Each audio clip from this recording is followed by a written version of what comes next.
आप सोचे, आपने जब टेस्ट देके आए तो पहले आपके माइंड में क्लिक किया कि जनाब मेरे 600 मार्क्स आ रहे हैं, और जब रिजल्ट आता है बेटा रियलिटी में आपके 400 मार्क्स आते हैं। टेस्ट 99% लोग देते हैं, लेकिन टेस्ट एनालिसिस सिर्फ 1% लोग करते हैं, और यही वो 1% लोग हैं बेटा जो सक्सेस पा जाते हैं। अब आप उस 1% में अगर रहना चाहते हो तो इस वीडियो को लास्ट तक देखना बेटा, वो भी 1x पे। मैंने 2 ड्रॉप लिए गेट एग्जाम देने के लिए, और मैं टेस्ट नहीं देता था। आपको पता क्यों? 1 साल मेरा पूरा बर्बाद हो गया। अब जब 1 साल बर्बाद हो गया तो मुझे मेरे रियल ब्रदर ने एक लाइफ चेंजिंग एडवाइस दी बच्चों, और वो एडवाइस को फॉलो करने के बाद मैंने गेट भी फोड़ा, और सिर्फ फोड़ा नहीं बेटा, अच्छे मार्क्स के साथ फोड़ा। वो एडवाइस क्या थी? अगर आप भी इन चीजों से बच्चों लड़ रहे हैं कि मार्क्स कैसे इंप्रूव करें, रिवीजन कैसे करें, बैकलॉग कैसे करें, अरे यार 5 मिनट ही बचा, अरे यार 10 मिनट ही बचा, अरे यार 1 घंटा निकल गया, 2 घंटा बचा, जब वो उल्टी घड़ी चल रही होती है तो बेटा आपके दिल की धड़कनें भी बढ़ रही होती है। इसको जाके एक बार रिवाइज कर लो, नेक्स्ट टाइम आपको सोचना नहीं पड़ेगा। ऐसे आपको हर क्वेश्चन का एनालिसिस करना है। प्लस पॉइंट सुनिए बच्चों, सबसे इंपॉर्टेंट बता रहा हूं।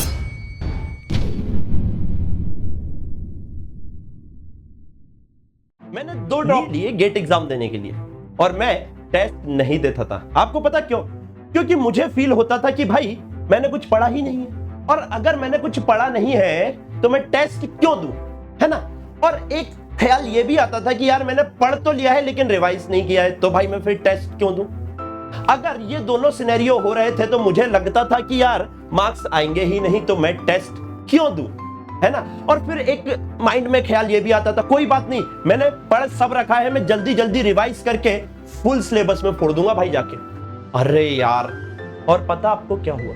मैं फुल सिलेबस में नहीं फोड़ पाया। लेकिन मैं आपसे पूछना चाहता हूं, आप कमेंट करके बताओ क्या आपके साथ भी ये सिनेरियो होता है या नहीं होता है? फिर मैं आगे आपको बताऊंगा कि आप क्या गलतियां और कर रहे हैं, है ना? अब जब ऐसा हुआ भाई, मैं फेल हो गया, फर्स्ट अटेम्प्ट फेल। 1 साल मेरा पूरा बर्बाद हो गया। अब जब 1 साल बर्बाद हो गया तो मुझे मेरे रियल ब्रदर ने एक लाइफ चेंजिंग एडवाइस दी बच्चों, और वो एडवाइस को फॉलो करने के बाद मैंने गेट भी फोड़ा, और सिर्फ फोड़ा नहीं बेटा, अच्छे मार्क्स के साथ फोड़ा, है ना? तो वो एडवाइस क्या थी? पहले तो बात ये उठती है कि मैं मेरे भाई की बात क्यों मानूं और मैं आपको क्यों बताऊं। ये भी तो एक सवाल उठता है ना यार, कि मैं मेरे भाई की बात आपको क्यों बता रहा हूं? क्योंकि मेरे ब्रदर ने लाइफ में जो भी एग्जाम दिया है ना, वो फर्स्ट अटेम्प्ट में फोड़ा है। अब आप सोचो, जरूर कुछ ना कुछ इंपॉर्टेंट एडवाइस होगी बच्चों। वो एडवाइस क्या थी? उसने मुझे बताया एक टॉपर और एक एवरेज बच्चे के बीच का डिफरेंस क्या होता है। सबसे बड़ा डिफरेंस जिसने सबसे ज्यादा एम्फेसाइज करके बताया मेरे भाई ने, वो ये कहा कि जो एक टॉपर बच्चा होता है ना, इसकी टेस्ट गिविंग स्किल्स बहुत अच्छी होती है, मतलब बहुत ही बेहतरीन टेस्ट गिविंग स्किल होती है, और एक एवरेज बच्चा वहीं पर टेस्ट देता ही नहीं है, स्किल की बात तो दूर हो जाती है। और फिर मैंने सोचा यार, हाँ, मेरे क्लास में जो टॉपर है यार वो हर टेस्ट देता है, मैं मेरी टेस्ट रैंकिंग में जिसका नाम एक बार देखता हूं उसी का फर्स्ट सेकंड थर्ड पे आता रहता है। तो मुझे लगा यार इस एडवाइस में दम तो है। आपके साथ भी आई एम श्योर ऐसा हुआ होगा, आपकी क्लास का जो टॉपर होगा ना बेटा, वो हर टेस्ट दे रहा होगा और हर बार वो टॉप कर रहा होगा।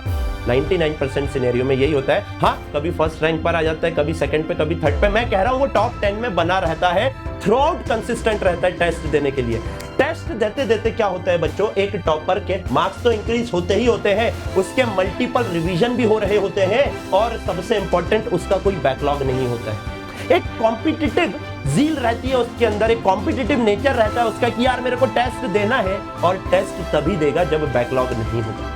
और वहीं पर अगर मैं बच्चों एक एवरेज बच्चे की बात करता हूं, तो इसको यही नहीं पता रहता है भाई कि रिवाइज कैसे करना है ना? तो अगर आप भी इन चीजों से बच्चों लड़ रहे हैं कि मार्क्स कैसे इंप्रूव करें, रिवीजन कैसे करें, बैकलॉग कैसे करें, इस वीडियो में मार्क्स इंप्रूवमेंट का फंडा तो मैं बता दूंगा आपको, लेकिन रिवीजन और बैकलॉग के भंवर में फंसे हैं तो इसी चैनल के ऊपर कंप्लीटली फ्री मेंटरशिप की प्लेलिस्ट बना के रखी है, जिसमें आपको बताया हुआ है कि बैकलॉग कैसे कवर करना है, मल्टीपल रिवीजन करने के लिए क्या बेस्ट स्ट्रेटेजी होना चाहिए, फिजिक्स से रिलेटेड क्वेश्चन आपको कैसे करना है, और बहुत कुछ। आप जाके वो प्लेलिस्ट इसी चैनल पे फॉलो कर सकते हैं। आइए आते हैं मार्क्स की बात और टॉपर और एवरेज स्टूडेंट की बात पर वापस। अब बात आती है कि टेस्ट देना क्यों इंपॉर्टेंट है। भाई एक टॉपर की टेस्ट गिविंग स्किल बेस्ट होती है ना? अब अगर बेस्ट होती है तो स्किल्स और बेटर टेस्ट देके ही होगी। तो यार टेस्ट देना क्यों इंपॉर्टेंट है, देखना बहुत प्रैक्टिकल पॉइंट्स आपको बताता हूं। टेस्ट जो होता है आपका बेस्ट फ्रेंड होता है भाई। बेस्ट फ्रेंड क्यों? क्योंकि ये आपको बताता है कि जनाब आप क्या मिस्टेक्स कर रहे हो। सर कैसी मिस्टेक्स? वो बताएगा आपका सिलेबस पूरा हुआ है या नहीं हुआ। आप टेस्ट दो, आप टेस्ट दो, नहीं भी पढ़ा है तो टेस्ट दो। जब मार्क्स दिखेंगे ना आपको, तो आपको पता लगेगा अंदर से यार ये टॉपिक पढ़ने की जरूरत है, आऊंगा भी उसके ऊपर, है ना। फॉर्मूला कोई याद किया था, याद रह रहा है या नहीं रह रहा है, और आगे थ्योरी पढ़ी थी, याद है या नहीं है। और बात करूं तो साइकोलॉजिकल मिस्टेक्स जो आप करते हो, हड़बड़ाहट में गलती कर देते हो, वो उल्टी घड़ी याद, जब अरे यार 5 मिनट ही बचा, अरे यार 10 मिनट ही बचा, अरे यार 1 घंटा निकल गया, 2 घंटा बचा, जब वो उल्टी घड़ी चल रही होती है तो बेटा आपके दिल की धड़कनें भी बढ़ रही होती हैं। ऐसा हुआ है क्या आपके साथ? हुआ है तो कमेंट में बताना, हाँ सर मेरे साथ ऐसा होता है। जब वो मैं उल्टी घड़ी चलते देखता हूं तो मैं नर्वस हो जाता हूं, और उसी नर्वसनेस में आप गलती करते हो, और आपने की है बहुत। अब सोचो अगर आप बार बार टेस्ट देंगे तो ये गलती automatically over the period of time settle down हो जाएगी या नहीं। अगर बार बार आप अपने डर का सामना कर रहे होंगे, बार बार उस उल्टी घड़ी को देख रहे होंगे, तो आप बताओ मेरे को फाइनली उसके साथ आप हैबिचुअल हो जाओगे या नहीं हो जाओगे? सोचने वाली बात है ना। बिल्कुल। साइकोलॉजिकल मिस्टेक और स्ट्रेस ड्यूरिंग टेस्ट आपको स्ट्रेस कैसे मेंटेन करना है बेटा, वो ये बताता है। ठीक है सर। अच्छा, आगे टाइम मैनेजमेंट करना टेस्ट सिखाता है, और आपको वर्स्ट केस के लिए प्रिपेयर भी टेस्ट करवाता है। अगर बहुत खराब आपका कुछ बेटा एग्जाम आ जाए, नीट का पेपर, तो उस टाइम पे मैनेजमेंट कैसे करना है, अपने आप को साइकोलॉजिकल बैलेंस कैसे करना है बेटा वर्स्ट केस सिनेरियो के लिए। जब आप रेगुलर बेसिस पे टेस्ट दोगे तभी प्रिपेयर होंगे, अदरवाइज आप वहां पर जाके बेटा हड़बड़ा जाओगे और सिलेक्शन किसी और को दे दोगे, है ना। तो एक मिथ आपका सबसे बड़ा मैं बस्ट करता हूं। आपको लग रहा होगा कि टेस्ट देने से सिलेक्शन हो जाएगा। नहीं बेटा। और सर सब तो कहते हैं टेस्ट दे दो सिलेक्शन हो जाएगा। नहीं बेटा, टेस्ट देना 50% है, टेस्ट का एनालिसिस 50% है। और सिर्फ यही नहीं, टेस्ट 99% लोग देते हैं, लेकिन टेस्ट एनालिसिस सिर्फ 1% लोग करते हैं, और यही वो 1% लोग हैं बेटा जो सक्सेस पा जाते हैं। अब आप उस 1% में अगर रहना चाहते हो तो इस वीडियो को लास्ट तक देखना बेटा, वो भी 1x पे, क्योंकि एक एक पॉइंट आपके दिमाग में बैठना चाहिए कि टेस्ट एनालिसिस कैसे करना है, किस क्वेश्चन को कौन सी कैटेगरी में डालना है, और किस क्वेश्चन का मेरे को टेस्ट एनालिसिस करना है। सबसे इंपॉर्टेंट तो यही है ना। अब बात आती है कि टेस्ट एनालिसिस क्यों किया जाए। समझो, पहले इंपॉर्टेंट समझो, कैसे करना वो तो देखेंगे, लेकिन क्यों किया जाए समझो। आपने बेटा टेस्ट दिया और आपके एक्सपेक्टेड मार्क्स हैं 600 मार्क्स। आप सोचे, आपने जब टेस्ट देके आए तो पहले आपके माइंड में क्लिक किया कि जनाब मेरे 600 मार्क्स आ रहे हैं, और जब रिजल्ट आता है बेटा रियलिटी में आपके 400 मार्क्स आते हैं। डिफरेंस आ गया बेटा 200 मार्क्स का या नहीं। और ऐसा होता है या नहीं रियलिटी में, हाँ या ना? हाँ सर होता है। रियलिटी में डिफरेंस आ जाता है 200 मार्क्स का। अगर आप रेगुलर बेसिस पे टेस्ट एनालिसिस करेंगे ना बेटा, ये डिफरेंस जो 200 मार्क्स का है over the period of time कम होता जाएगा, कम होता जाएगा, कम होता जाएगा, और एक टाइम ऐसा आएगा आपका एक्सपेक्टेशन रियलिटी से मैच कर जाएगा। आप मानो आप 5% के अंदर इस डिफरेंस को लेकर आ जाओ, आप कोई भी एग्जाम फोड़ने लगोगे। अच्छा सर, हाँ सर ये तो आप सही कह रहे हो, एक्सपेक्टेड 600 होता है, रियलिटी में इतना आ जाता है। डिफरेंस कम करना है तो टेस्ट एनालिसिस करना पड़ेगा, तभी आप उस 1% में जा पाओगे। अब सुनना, टेस्ट एनालिसिस का रिजल्ट एक दिन में नहीं दिखेगा बेटा, ये over the period of time आपको इंप्रूवमेंट दिखा रहा होगा। आप सोच रहे होंगे कि यार एक टेस्ट का टेस्ट एनालिसिस कर लूं, कोई मतलब नहीं है, मत करो, इससे अच्छा मत करो, छोड़ दो, हो जाओ फेल, बर्बाद कर दो 1 साल, वो ज्यादा बेटर है। 1, 2, 5, 10 टेस्ट के एनालिसिस करने से इंप्रूवमेंट नहीं होगा। जितने टेस्ट दोगे हर एक टेस्ट का करना पड़ेगा, तभी फाइनल रिजल्ट में इंप्रूवमेंट दिखेगा। आपको 1, 2, 3, 4, 5, 10 टेस्ट के एनालिसिस में भी इंप्रूवमेंट नहीं दिखेगा। जब आप लास्ट में फुल सिलेबस दे रहे होंगे तब आपको याद आ रहा होगा, अच्छा ये मैंने टेस्ट एनालिसिस में क्वेश्चन पकड़ा था, इसमें ये गलती नहीं करना है। क्योंकि हर बार कोई नया टेस्ट दोगे और हर बार कोई नई गलती करोगे तो बेटा वो गलतियां आपको पता होना चाहिए। दूसरी चीज बच्चों, हर एक टेस्ट के एनालिसिस के लिए मिनिमम 2 घंटा दीजिए। सर इतना टाइम? हाँ बेटा जरूरी है देना। मतलब कि आप ये समझो यार, अगर आपने ये 2 घंटा नहीं दिया ना, अच्छे से टेस्ट एनालिसिस नहीं किया, तो फिर भले ही आप वो आधे घंटे या पौन घंटे में कर रहे हो, वो बर्बाद है, मत करो, उससे अच्छा वो बेटर है। आराम से बैठो, जिस दिन टेस्ट दिया उसी दिन टेस्ट एनालिसिस करना है। अब बात आती है कि कैसे करना है और किन किन क्वेश्चन का टेस्ट एनालिसिस करना है। बच्चों 3 क्वेश्चन पे आपको टेस्ट एनालिसिस अपना परफॉर्म करना है। एक वो क्वेश्चन जो आपने सही किए हैं, एक वो क्वेश्चन जो आपने गलत किए हैं, और एक वो क्वेश्चन जो आपने छोड़ दिए हैं, अनअटेम्प्टेड रह गए हैं। सर सही क्वेश्चन का टेस्ट एनालिसिस, ये कैसी बात कर रहे हो? सही क्वेश्चन बेटा क्यों हुआ उसका एनालिसिस कर रहा हूं। अगर आपने देखते से क्वेश्चन उड़ा दिया, आप 100% कॉन्फिडेंट थे कि यार यही और लगा दिया, तो वो इंस्टेंटेनियसली आपका सही हुआ। अच्छा, सही कैसे कैसे हुआ वो बता रहा हूं। और कुछ क्वेश्चन में आपको सोचना पड़ा यार ऐसा क्यों होगा। क्या सोचना पड़ा भाई? और या फिर आपने तुक्का लगाया। अब बात आती है, समझो 3 टाइप के, या तो आपने सही कर दिया, या आपको सोचना पड़ा लेकिन आपने सही कर दिया, और एक आपने तुक्का लगाया, है ना।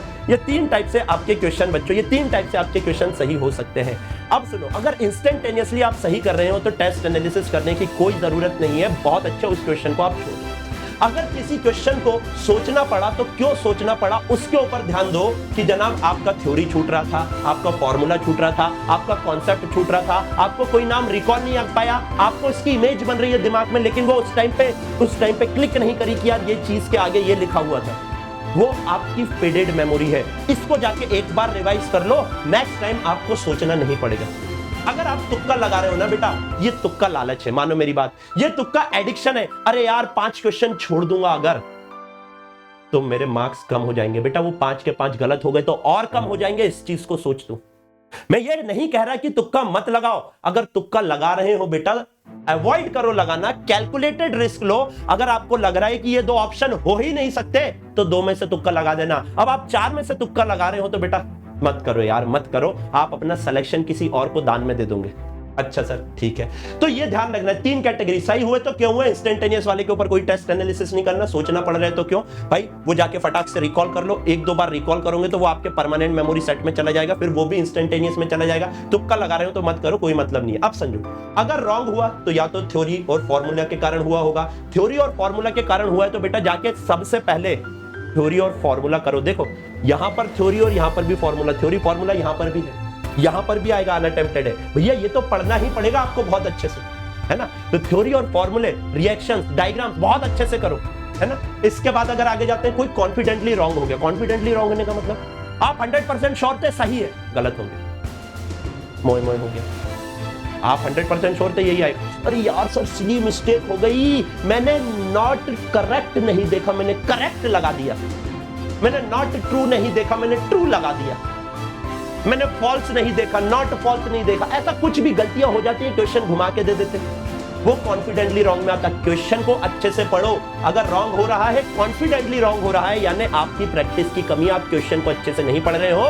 इसमें क्या क्वेश्चन, इसको एक ही तरीके से सुधारा जा सकता है बेटा, बहुत अच्छे से क्वेश्चन को पढ़कर। ध्यान रखिएगा। आगे बढ़ते हैं बच्चों, ये पाप है, इस बात का ध्यान रखना, क्वेश्चन आपको बहुत अच्छे से पढ़ना है। अब रॉन्ग अगर हो रहे हैं तो 2 और टाइप आपके आएंगे, या तो कैलकुलेशन मिस्टेक कर रहे हो या फिर आप ओएमआर ही गलत फिल कर रहे हो। अब सुनना मेरी बात बहुत अच्छे से, कैलकुलेशन मिस्टेक कर रहे हो तो डेली 10 क्वेश्चन खुद से सॉल्व करो, सॉल्यूशन नहीं देखना है, बिल्कुल इस बात का ध्यान रखना। और वो 10 क्वेश्चन सॉल्व करते करते टाइम बेटा आप लगे हाथ ओएमआर भी फिल कर दो। बहुत सारी ओएमआर शीट्स आपको ऑनलाइन भी मिल जाएगी, नीट का जी की भी आती है, आप ऑर्डर कर सकते हो अमेज़न से, आपके ऊपर है। लेकिन प्रैक्टिस करो हाथ चलाने की। आप आंख उधर है तो यहां कौन सा गोला भरा रहा है, ये भी बच्चों इसकी भी प्रैक्टिस बहुत जरूरी है। अब बहुत सारे बच्चों के ये सवाल आते हैं कि सर मेरे को तो ये 10 क्वेश्चन पर डे बनेंगे नहीं है, कहां से करूंगा मैं, कैसे करूंगा। तो देखो सिंपल है, या तो आप महातोड़ सेशन फॉलो कर लो जो मैं यहां पर ले रहा हूं, एक सेशन में 200 से ज्यादा क्वेश्चन करा रहा हूं, वहां पर से आप क्वेश्चन कर लोगे, कुछ करने की जरूरत नहीं पड़ेगी। या आप अमेज़न से वर्ड टू वर्ड ऑर्डर कर सकते हो बच्चों, उसमें 4000 से ज्यादा क्वेश्चन है, आपको मिल जाएंगे, आपकी चॉइस है। आपके पास कोई क्वेश्चन बैंक है, आप वहां से भी कर सकते हो, कुछ नहीं है। तो ये फ्री ऑफ कॉस्ट भी बता दिया, अगर आप चाहते हो आपके पास बुक पहुंचे घर पे तो आप ये भी कर सकते हो। थर्ड टाइप के क्वेश्चन बच्चों अनअटेम्प्टेड होते हैं, यानी जो आप कॉन्फिडेंटली छोड़ दिए, यार ये मैंने पढ़ा ही नहीं। आपको पता, ये जो तुक्के से बेटर है कि आप छोड़ दो, कॉन्फिडेंटली छोड़ दिए, यार आपने पढ़ा ही नहीं, आपको अपनी गलती पता थी, बेस्ट चीज है। और या फिर आप कंफ्यूज थे भाई चीजों को लेके, तो वापस से वही बात है, थ्योरी फॉर्मूला पढ़िए और आपका काम होगा। ऐसे आपको हर क्वेश्चन का एनालिसिस करना है। अब प्लस पॉइंट सुनिए बच्चों, सबसे इंपॉर्टेंट बता रहा हूं, कॉपी लेकर बैठ जाओगे क्या क्वेश्चन लिखने, ये करने वो करने, गलती मत करना। एक शीट बना लो, क्वेश्चन नंबर 1 से लेके 45 फिजिक्स, 1 से लेके 45 आपके केमिस्ट्री और 90 आपके बायो, 45 आप बायो में भी, बॉटनी जूलॉजी में भी लगा सकते हो, ठीक है। एक शीट लेना, ऊपर टेस्ट 1 डालना और स्क्रीनशॉट लेना चालू कर देना। समझो, आप फोल्डर बनाइए, स्क्रीनशॉट्स के फोल्डर बनाइए, एक टेस्ट में जितनी गलती उसका स्क्रीनशॉट ले लो, अगर स्क्रीनशॉट लेना है, अलाउ नहीं है, फोटो खींच लो दूसरे मोबाइल से, करो, लेकिन टाइम बचेगा। और हर एक क्वेश्चन को एनालाइज करके उसका भैया फोल्डर बना के अपने मोबाइल में, अपने लैपटॉप के अंदर रख लो। टेस्ट 1 की गलतियां, टेस्ट 2 की गलतियां, टेस्ट 3 की गलतियां, और वो पेज मेंटेन करो। टेस्ट 1 की गलतियां पेज पे है ना, कि भाई क्वेश्चन नंबर 1 में ये क्वेश्चन सही किया, 2 में ये इसलिए गलत हुआ, या 5 में इसलिए गलत हुआ। जो गलत नहीं हो उसको छोड़ दो, वो खाली रहने दो, कोई दिक्कत नहीं है ना, वो आपके ऊपर है। नहीं है तो एक के बाद सीधे 5 लिख दो, वो आपके ऊपर छोड़ रहा हूं। लेकिन जो आपने गलती करी है बेटा, उसके फोल्डर्स आपके मोबाइल के अंदर होना चाहिए। और सिर्फ ये फोल्डर रखने नहीं है, डेली रात में सोने से पहले आपको एक टेस्ट की गलती रिवाइज करना है, और ऐसे मल्टीपल टाइम्स आपको बच्चों ये गलतियां रिवाइज करना है। क्योंकि जब आप डेली गलती करोगे ना बेटा, तभी आप सीख पाओगे। अगर आप इस वीडियो से कुछ सीखे हो, अच्छा, कुछ नया, डिफरेंट फ्रॉम यूट्यूब कम्युनिटी, तो कमेंट करके जरूर बताइएगा और बोलिएगा, लिख कर जाइएगा कि सर मैं हर एक टेस्ट का एनालिसिस करूंगा, तभी मैं सक्सेस पाऊंगा। क्योंकि अल्टीमेटली आपका एम है बेटा इंडिया का बेस्ट डॉक्टर या इंजीनियर बनने का। अगर आप आज कमिटमेंट नहीं करेंगे अपने आप से, तो बेटा कोई नहीं करेगा आपसे कमिटमेंट। आपको खुद से कमिटमेंट करना पड़ेगा कि आप हर टेस्ट का एनालिसिस करोगे। और मानो मेरी बात, आप हर टेस्ट का एनालिसिस करोगे ना, आपको सक्सेस पाने से कोई नहीं रोक सकता। तो बच्चों, ऊपर आका है, नीचे आपका काका है, मैं आपका तेज सर अलविदा लेता हूं। नेक्स्ट मेंटरशिप आपको किस पर्टिकुलर टॉपिक की चाहिए, कमेंट में भी बता सकते हैं आप। थैंक यू, टेक केयर, जय हिंद, जय भारत।